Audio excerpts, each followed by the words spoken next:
Ice ಗಡ್ಡೆ. Window ತೆಗಿಯಕ್ಕಾಗಿಲ್ಲ. ಬೆಂಗಳೂರಲ್ಲಿ ಐಸ್ ಗಡ್ಡೆ. We are currently ಎಲ್ಲಿದ್ದೀವಪ್ಪಿ?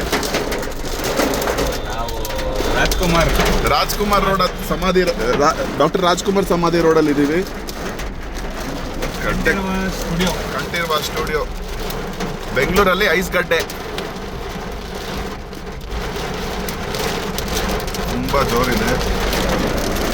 ಕಾಣಿಸ್ತಾ ಇದೆ ರೋಡಲ್ಲಿ ಐಸ್ ಗಡ್ಡೆ. ಕ್ರೇಜಿ.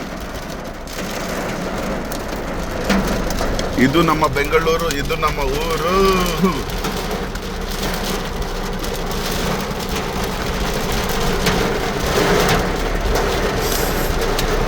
ಯಾವ್ದಪ್ಪಿ ಇದು ಇಷ್ಟು ಜೋರು ಕಾಣಿಸ್ತಾ ಇದೆಯಾ ಅಲ್ಲಿ?